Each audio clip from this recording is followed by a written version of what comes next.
Hello everybody, Brian S. over here. Today we got in the shop is a 2003 Porsche Cayenne S with the 4.5 liter V8. We got a major coolant leak that's underneath the intake manifold. So today I'm going to show you how to remove the intake manifold and see if we can figure out where that leak is coming from. There's a lot of tubes and pipes that run underneath the intake. Most likely one of them is broken. So we'll get started right away. Just wanted to point out in testing, I poured water in the expansion tank here for the radiator system, cooling system, and as I did, the coolant just poured out of the back of the intake somewhere, and with my mirrors, all that, I couldn't find the leak. So a little research found out there's pipes underneath this intake manifold. So what we're going to do is we're going to remove it now. The first step is to remove all the engine covers. So most of them just pull up like so. Pop off. They have these little rubber grommet mounts, these little rubber grommets. Hold them on. So we're going to remove those. We're going to remove the ones on the side. We may have to remove the air pumps here. Those for the secondary air injection system. We may have to remove these out of the way to get the covers off. Once we get all the covers off, we'll be able to see all of our bolts and wiring and stuff for the injectors and stuff, and get that all out of the way. We'll take the air duct out, the throttle body off, and I'll get started. And okay, to get the intake boot off, they have these little faux, they're not actually screws. You just pull them up with pliers, these little pins, these dowel pins up, and they pull straight up, and it allows it to pop off the intake, off the throttle body. Then I just connected my two mass airflow sensors, and then it has two pins, two clips, one on each side that you pull up. You pull these off, and then the boot comes off completely like so.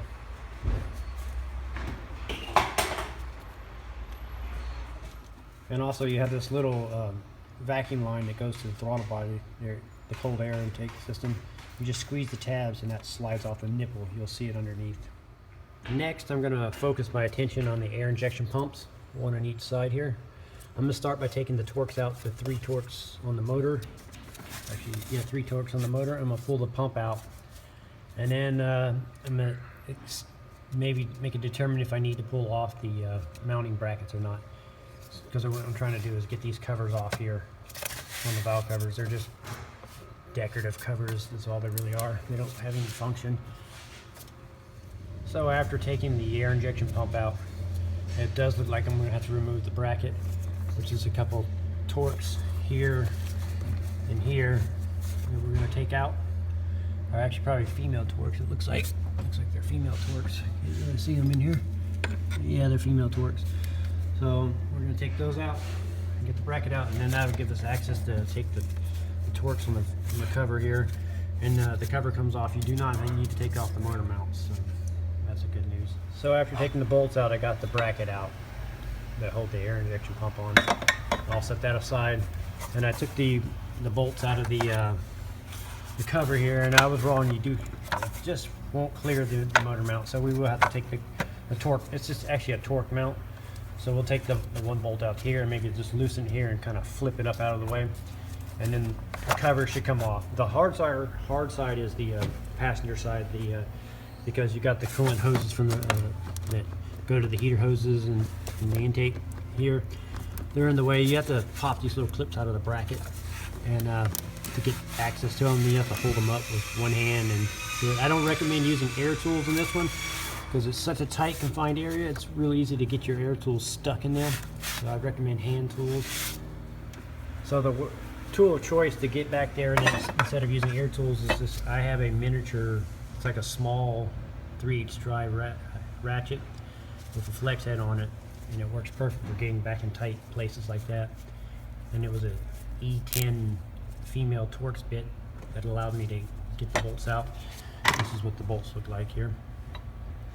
So we got those bolts out, we got the bracket out, and we'll pop off the motor mount here and lift it up, just loosen it up here and take the actual bolt out here, and then it should give us plenty of access to the cover. Take the cover. Okay, after getting the covers off, I was able to actually get this cover off without removing the actual bracket, so that's good news. So the driver's side is a lot easier. So after that, we're going to take off the PCV hose here. So all you do is squeeze these, and they come off. They flare out, and they come off. But these, you have to be very careful with these pipes. They break very easily, and yeah, you might want to have your parts dealer on speed dial, because it's pretty common for these to break. I actually got this one off without breaking. After getting that off, my next step is to remove the throttle body. And after I get the throttle body off, I'm going to focus my attention on the injector wiring. So I'm going to pull all the injector wiring off on both sides. They just have a little squeeze tab you pull them off. That's it. So I'm going to unplug my injector harness. Okay, so I just removed the 4 bolts on the throttle body and pulled it off. And you're going to have the EVAP purge valve, this line here. So it connects to the manifold. You want to squeeze tab those off and just take it off. And then there's a little hose that goes for the rest of the PCV system here. It goes to the left valve cover. You want to take that off with the squeeze tabs and set aside. And then now you're ready to do your injectors. Okay, after unplugging all my injectors, these are the squeeze clamps I'll tell you about. Just push them and pull, and they come right off. We're going to remove right here on the top of the firewall, right above the intake manifold, is the actual where the fuel comes in. So we're going to unbolt this line here, and then after that, we're going to remove our main bolts that go along the intake manifold here, along on both sides. So after removing the 10 bolts along the sides of the intake, I was able to lift it up and pull it out. Now we got to disconnect our vacuum line that goes to the brake booster. And on the very back, it's just like this one here on the front here with the squeeze tab. So we're just going to squeeze that and slide it off. Squeeze it and slide it off, and I'll pop it off. And then also you'll have a few of these little clamps that hold both lines and hoses on. You'll pop those off, and then the whole intake will come off. After getting the brake line booster hose off, there's also one vacuum hose you'll have to pop off. So after you get your intake manifold off, it's very important that you take a flashlight, take a little time, and look down at every one of the ports where the intake runs, and make sure nothing fell inside there, and nothing fell inside the valves. And you don't want anything to fall inside there. Pull a valve open, and then you tag a valve, bend a valve. That's major trouble. So take the time to thoroughly look in there, and if there's anything fell in there, get it out with whatever tool you need to do. So the reason why we took this intake off was we have a coolant leak, and I suspect one of these pipes that are running under here is the culprit. So I'm going to fill it back up with water and see where the leak is. And then also, if you ever wondered where the starter was on a Porsche, there it is. It's under the intake manifold. So this would work if you're doing the starter too.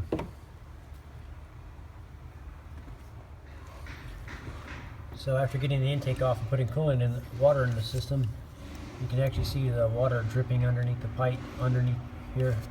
This is the big pipe under here, but this is all plastic. So I would recommend replacing all of it. Since you're already in here, it's quite a bit of work to get in here. You don't want to fix just one and then come back and have them all leak again, or have one other break 6 months down the road and have to do it again. You'll have a mad customer at you or yourself. So I'd recommend replacing all the piping that goes under here for the cooling system, and you'll be in good shape. So after finding our leak, we contacted the dealer and found out that all these pipes under the intake manifold, they have upgrades for them, new designs for them. So we're going to order up the new design parts and install them, and I'll walk you through that process. So I just got the parts in from Porsche, and as you can see, these are the pipes and stuff we're changing here, and you can see they updated. They went from plastic to aluminum, much better. And then they also got all the other little hoses and stuff that I take off. They get really brittle, so anything you touch, when you're going in this deep, if you can change it, it's a great idea to recommend it to change it. It makes it a little expensive job, but you don't have to worry about going back in. You know you did the job right. Here's the rest of the parts still in the box. All the clips and hoses and brackets and everything is thermostat, the lubricants, the lube, the seals, everything is here. Porsche really lays it out and does a good job of of getting you the stuff you need for the job. So to get started on this, what I'm going to do is I'm going to clean all my mating surfaces. Then I'm going to check in all the ports and make sure nothing fell in the process of taking the intake off. And then I'm going to stuff some rags in each one of the ports before I take all this stuff apart. That way I can assure that nothing falls into the intake, into the valves, and cause a problem. Okay, after cleaning the intake ports out and stuffing them with rags so nothing falls in, what I'm going to do next is I'm going to remove the mounting brackets back here in the back to hold the hose on to the back of the engine here. I'll remove that and remove the wiring clips and pop the wires off. And what that does is give us access to get to the hose clamps on the heater hoses here. So we'll take those off, and then after that we'll put our focus on the steam port lines here. We got new ones, so I'm not worried about if we break them or not. So I'm gonna just take them off anyway. But they're like, they have the squeeze tabs, but I'm not even worried. I'm just probably gonna break them off, throw them in the trash. So after taking the bolts out, this is the bracket I'm talking about. So I took it out, and then these have the little clips that hold the wiring on. So I pop the wiring harness off. So now you can get to the hose clamps, squeeze clamps, and you can take your heater hoses off pretty easily. Okay guys, what we have to do is we have to take this whole manifold out to get everything out. So the reason why is underneath this manifold, this coolant manifold here, is the thermostat housing. But to do that, I had to remove the upper radiator hose. Actually, it's probably the lower radiator hose. Yeah, the lower radiator hose on the left side here, to get to one bolt that's here that holds this pipe on. So, because it blocks, it goes into the nipple here. So I removed the hose, removed the bolt. One is a Torx bolt here, and pulled this out, and then there's like 1, 2, 3, 4, 5, 6, 7, 8 bolts.